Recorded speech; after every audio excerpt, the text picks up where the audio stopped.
Photo کھینچنا جائز نہیں ہے۔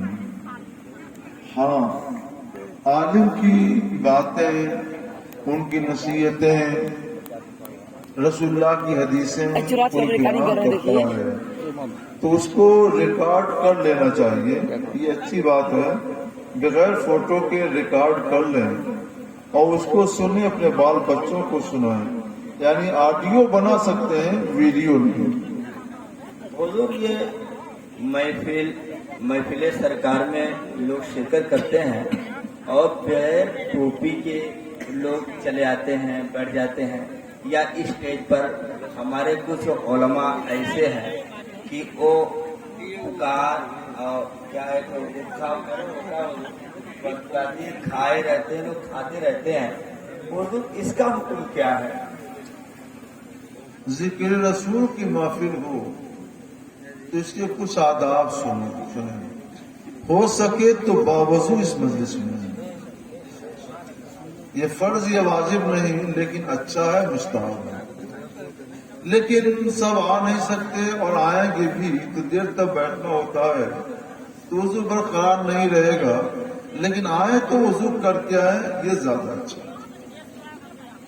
اور غور سے باتیں سنیں خطیب کی، اس وقت آپس میں بات چیت نہ کریں۔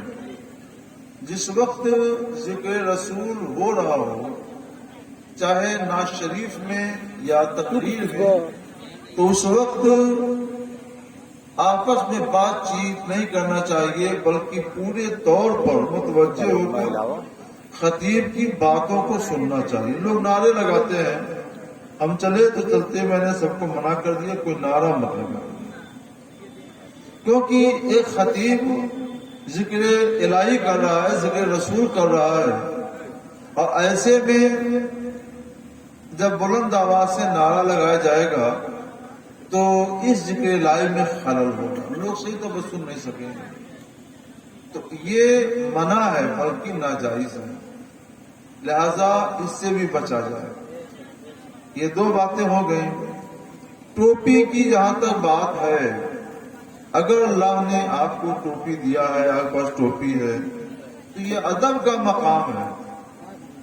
یہ بارگاہ رسالت میں ایک طرح سے آپ آتے ہیں تو ٹوپی لگا کر ہی آئیے۔ ٹوپی نہیں ہے تو کچھ رومال وغیرہ باندھ لیجیے۔ ہر شخص کو اپنے لیے 2-3 ٹوپی تیار کر کے رکھے رہنا چاہیے، اور جب بھی اس طرح کے جلسوں میں، مسجدوں میں جائے تو ٹوپی لگا لے، کہ یہ بارگاہ الہی کا بھی ادب ہے۔ مسجد میں جائے تو بارگاہ الہی کا ادب ہے، اور جلسوں میں آئے تو بارگاہ رسالت کا ادب ہے۔ کوئی غریب ہے، نہیں ان کے پاس، تو اس کے لیے ناجائز نہیں ہے، لیکن آج کل کوئی اتنا غریب نہیں ہے کہ جس کے پاس اتنی ٹوپی نہ ہو۔ چوتھی بات یہ ہے کہ جو سنے اس کو سمجھنے کی کوشش کریں اور اس کو دل میں محفوظ رکھیں، اور جو بات سمجھ میں نہ آئے تو بعد میں مولانا صاحب سے مل کر اس کو سمجھ بھی لیں، تاکہ وہ چیز آپ کے سینے میں صحیح محفوظ رہے اور وہ زندگی میں آپ کے کام آئے۔ آج آپ نے ان علماء سے جو سیکھ لیا، یہ زندگی بھر آپ کے کام آئے۔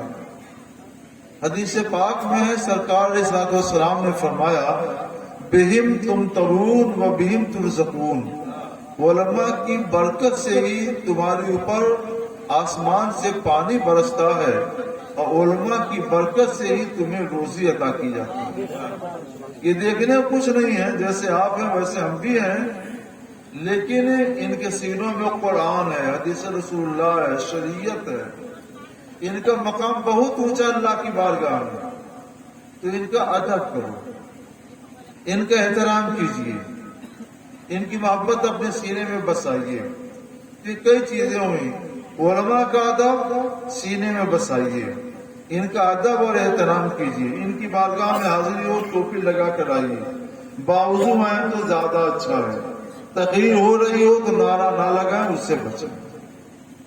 حضور، یہ تیجا چہارم 40واں کا کھانا، لوگ کہتے ہیں کہ کھانے سے دل مردہ ہوتا ہے، کیا ایسا ہے؟ اس کھانے کا حکم کیا ہے حضور؟ اس کھانے سے اگر محسوس ہو کہ دل واقعی پسمردہ ہو رہا ہے تو سمجھنا چاہیے کہ وہ ناجائز ہے، اور تازگی آئے سمجھنا چاہیے حلال ہے۔ ہم دونوں کو بتا دیتے ہیں، ایک ہے ایصال ثواب کے لیے سادہ کھانا پکانا، سادہ اہتمام، سادہ انتظام، کھانا پکا لیا تیسرے دن، چوتھے دن، پانچویں دن، 40ویں دن، اور اپنے دوست احباب کو، غریبوں فقیروں کو بلایا، قرآن خوانی کر لی، کھلا پلا دیا ایصال ثواب کی نیت سے، تو یہ جائز ہے، اس کو کھانا بھی جائز، اس کو پینا بھی جائز، کھلانا بھی جائز۔ اور ایک یہ ہے کہ لوگ یہ سمجھتے ہیں کہ ہمارے گھر سے یہ انتقال ہوا ہے تو کل یا پرسوں کر کے ہم کو کچھ کرنا ہی ہے اور دعوت دینا ہے۔ اس میں بہت سے لوگ کپڑے لے کے آتے ہیں، کچھ لوگ نیوتا بھی لا کر دیتے ہیں، تو یہ شادیوں کا انتظام ہوا۔ اگر تیجا، 10واں، 40واں میں شادیوں کی طرح کا انتظام ہو کہ کپڑے آئیں، غلے آئیں، پیسے اور نیوتا آئیں، تو سمجھ لیجیے کہ وہ ناجائز ہے۔ یہی وہ کھانا ہے جس کے کھانے سے دل مردہ ہو جاتا ہے، اور پہلا والا کھانا جو بتایا یہ وہ کھانا ہے جس کے کھانے سے دل تازہ ہو جاتا ہے۔ موبائل پہ رنگ ٹون قرآن شریف کا بنانا حضور کیسا ہے؟ رنگ ٹون کا مطلب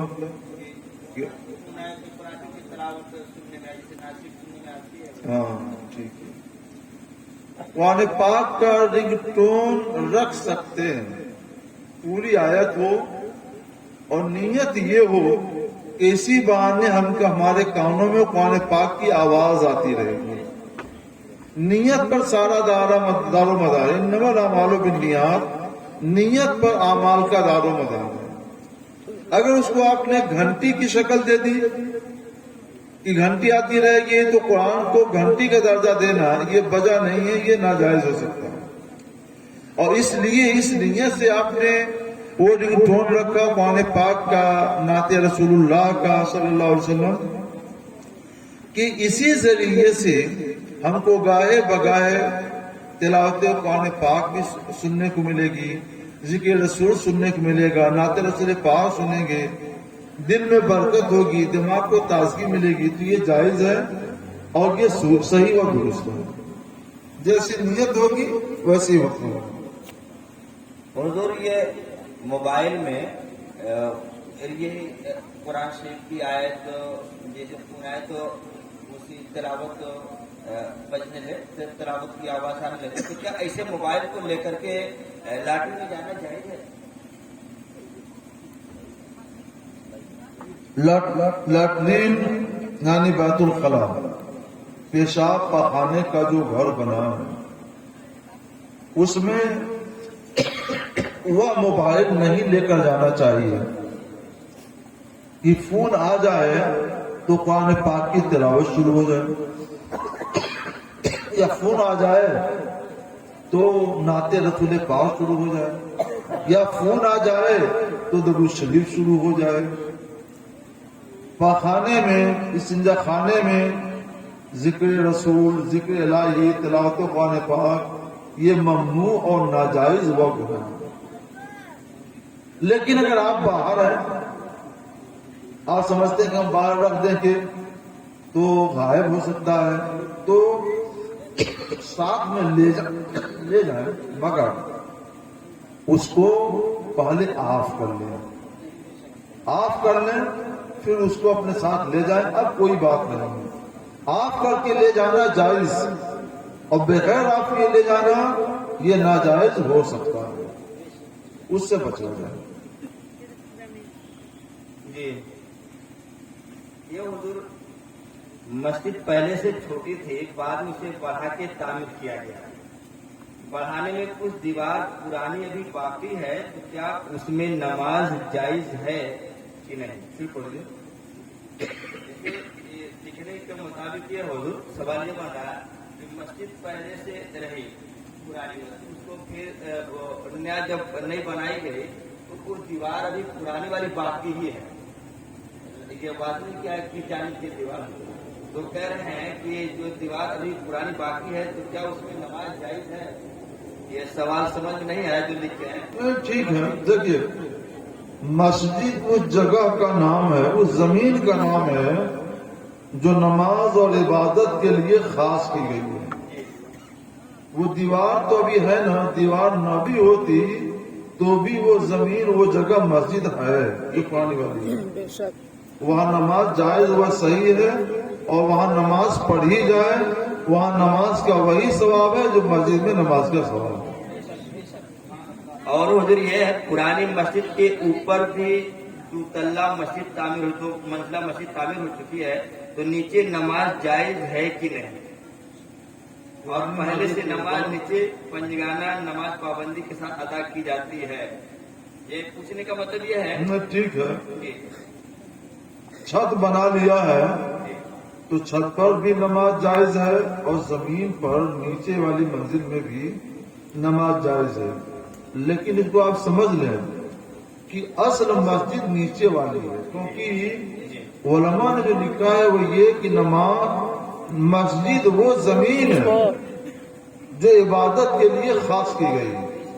تو اصل مسجد تو زمین ہی ہے نا، تو اس میں نماز صحیح بھی ہے اور اس کو آباد رکھنا فرض بھی ہے.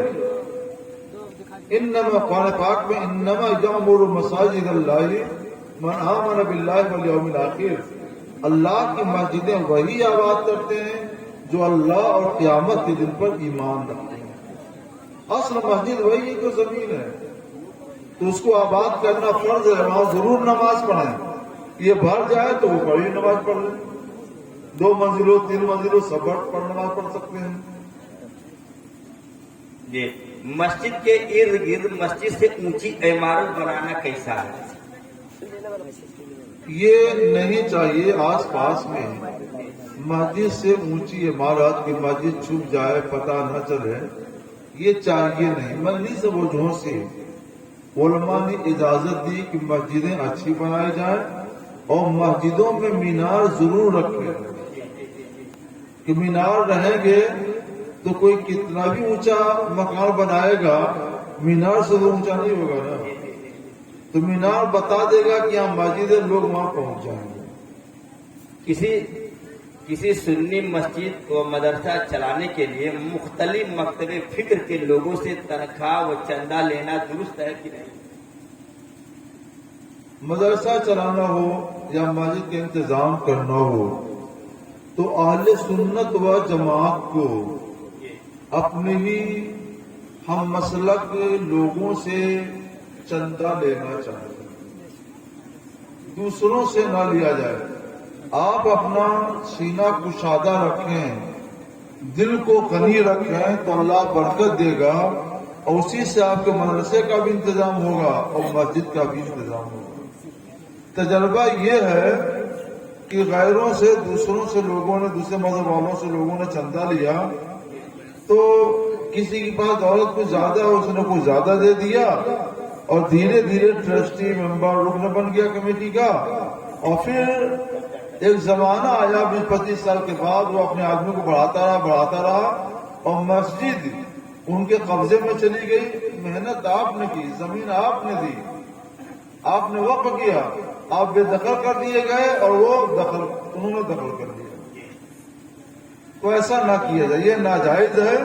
اہل سنت و جماعت کے لوگ خود آپس میں چندہ کریں اور اس سے کام کو آگے بڑھائیں. اپنے یہاں سے کام نہ چلے تو باہر نکلیں، کوئی دوسرے جگہ کے اہل سنت و جماعت سے مدد لیں. کام تو ایسے ہوتا ہے، ہزاروں کام ہوئے ہیں اور ہو رہے ہیں اور ہوں گے انشاءاللہ. اس لیے دوسروں سے مدد لینے کی ضرورت نہیں، نہ لیا جائے، جائز نہیں.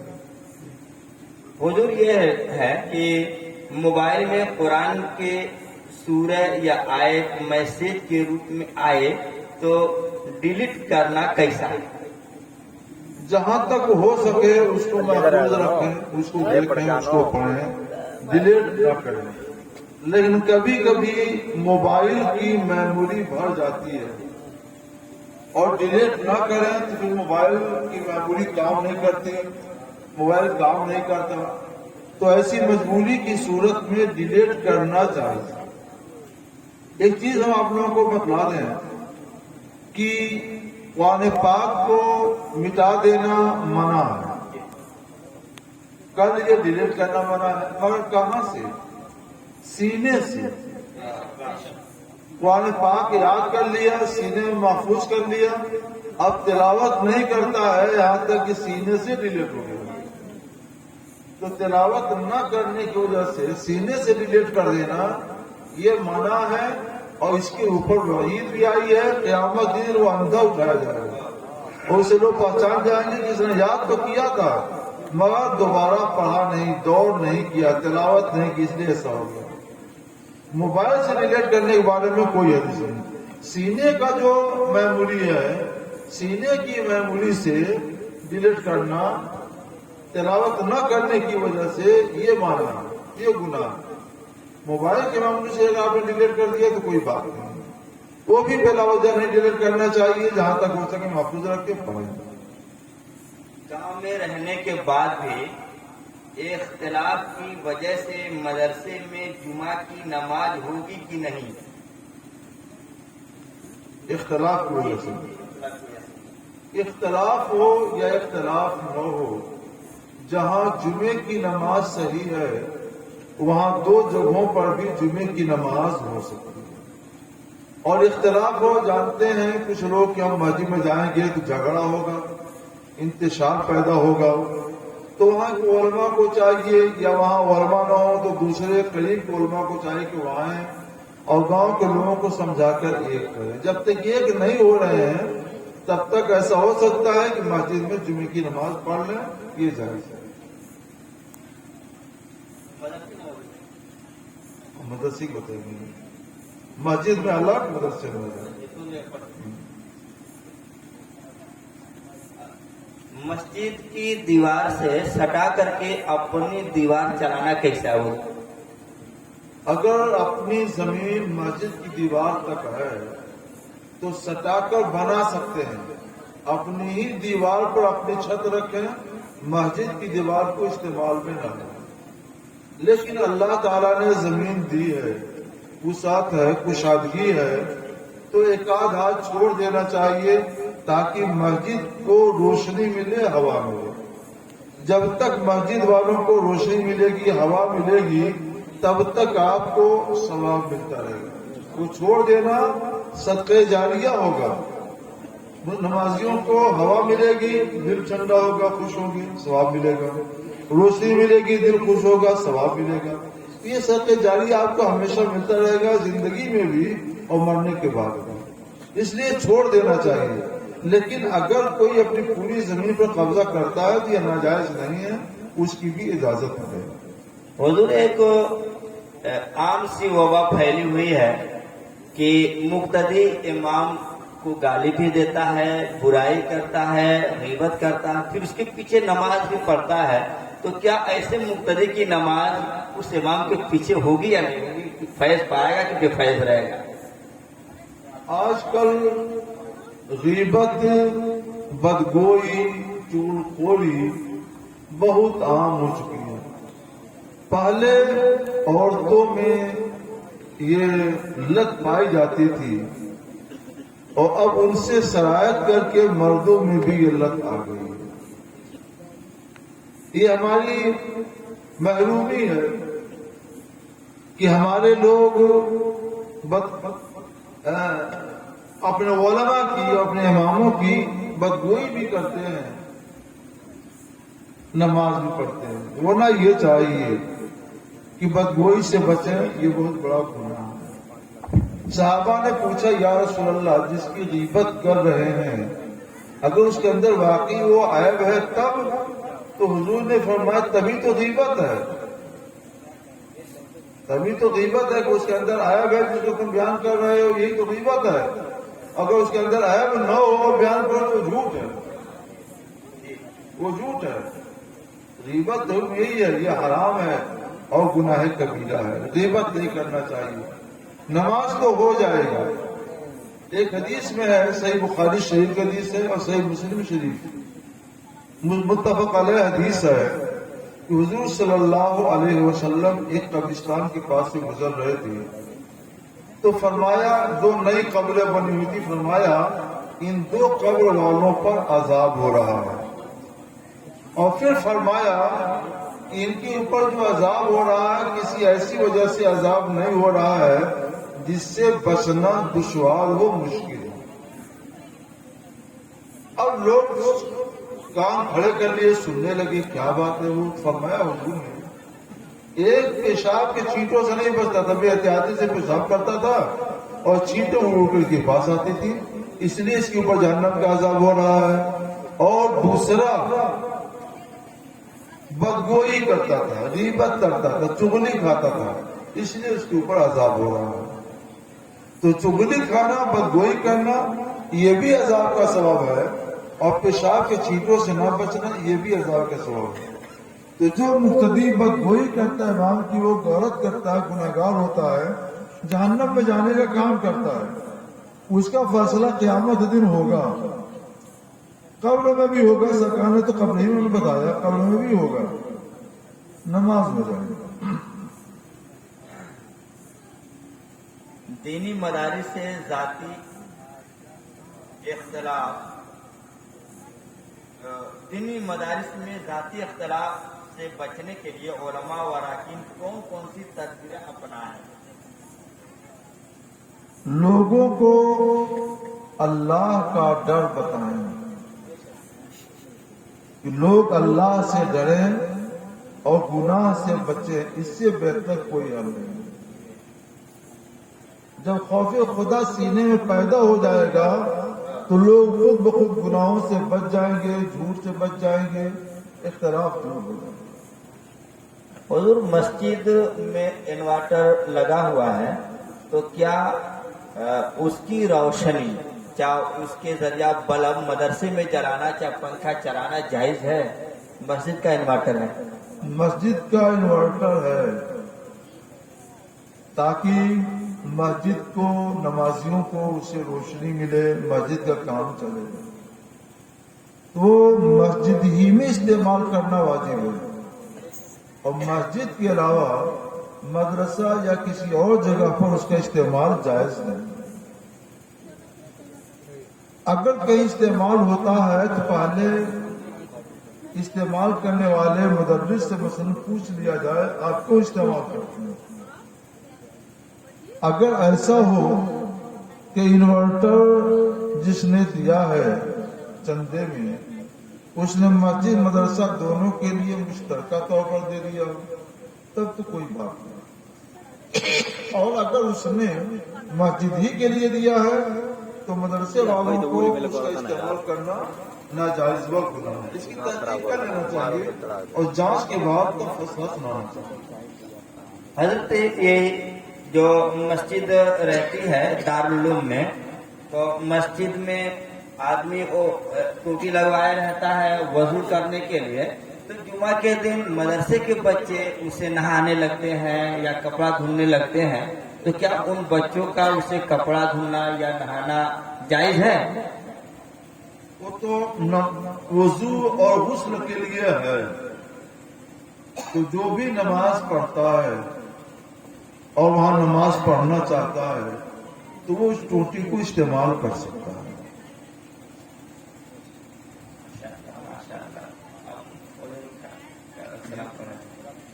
اب مسجد والوں تو کسی کو پوچھنا ہے کچھ؟ مولانا صاحب آ رہے تھے دوڑ کے، کیا آپ کو پوچھنا ہے مولانا صاحب؟ عورتوں کو بھی کچھ پوچھنا ہو تو بھیج دیں۔ عورتیں اگر کچھ پوچھنا چاہتی ہیں تو وہاں سے لکھ کر کے کسی بچی کے ذریعہ، چھوٹی بچی کے ذریعہ بھیجتے ہیں۔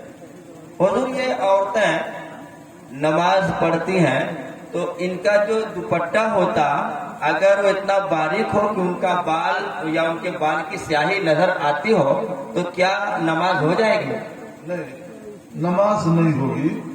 دوپٹہ ایک تو بڑا ہونا چاہیے، نماز کے لیے الگ سے دوپٹہ رکھ لیں، اپنے شوہر کے سامنے استعمال کرنے کے لیے جو بھی دوپٹہ رکھیں، جیسا بھی رکھیں، وہ جائز ہے۔ لیکن نماز کا جو دوپٹہ ہو وہ لمبا ہو اور موٹا ہو، اتنا موٹا ہو کہ بال نہ جھلکے، اور اس کو اچھی طرح سے اوڑھ لیں